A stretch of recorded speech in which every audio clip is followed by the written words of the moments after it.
Members of the Cape Town Community Policing Forum are calling on government to urgently intervene to ensure their safety. At least one suspect has been arrested in connection with the murder of Gugulethu Deputy CPF Chairperson Lulama Dinginto. Dinginto was attacked in her home about 2 weeks ago, as Nasiphi reports. I'm very sorry to say this. Goofy is an example of what we have been saying.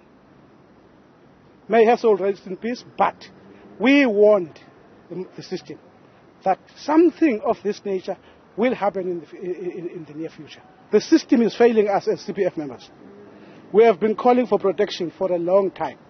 Since the times of the then National Provincial Commissioner General Jula, even the ones before him, Abo Petros, they know about the safety, the vulnerability of CPF members. Because we're staying in the communities and these boys are treating us as informers. The murder of Gugulethu CPF Deputy Chairperson Lulama Dinginto, affectionately known as Goofy, has raised safety concerns among those fighting crime in their communities. In all, we are vulnerable. We are just left there to work for the state voluntarily. We are forced because of the love of the country to participate in those community structures, especially the CPF and the neighborhood watches. But the state doesn't take cognizance of the fact that we are voluntary and we are putting our lives and those of our families at risk. When you've got these threats, you open a case. There is no protection for you and your family. There is nothing. I had to fend for myself because the state cannot protect me. The Crime Prevention Forum says the 56-year-old's death is a reminder of the risks faced by many. So it tells us that criminals also has become so brazen and they do not respect any life, any life. You see a lot of police officials who also are becoming victims of crime. Now the trend has moved also to the community anti-crime fighters becoming victims of crime.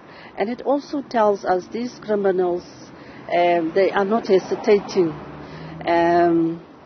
to remove any obstacle that they see that's in their way. At the backdrop of the brutal killing that we saw of the Deputy Chairperson Gugulethu, there is a natural sense of fear from community crime fighters.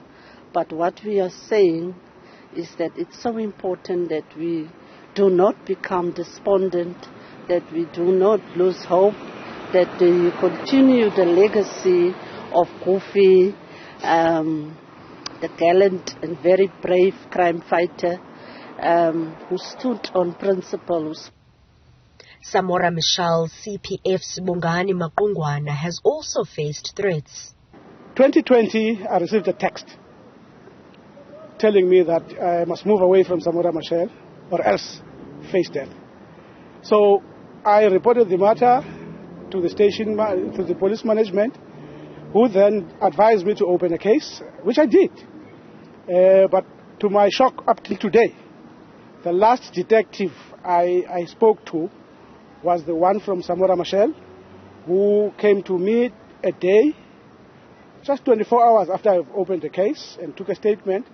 And then after that, I was told that the docket has been transferred to the Provincial Extortion Group Special Team.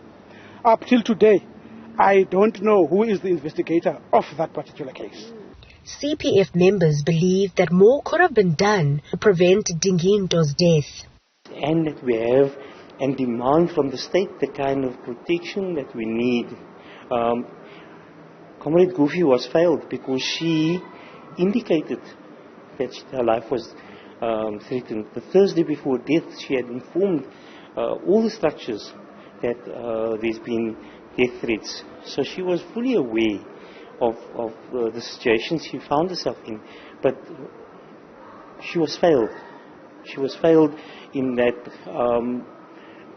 not enough was done to secure safety. And I think the lesson here is that it's important that when community safety volunteers are in danger, that police and the state and our own structures as a CPF needs to take it seriously. A 35-year-old man has been arrested in Graaff-Reinet in the Eastern Cape in connection to Dinginto's murder. He is expected to appear in court on Friday. For Newzroom Afrika on Channel 405, I'm Nasiphi in Cape Town.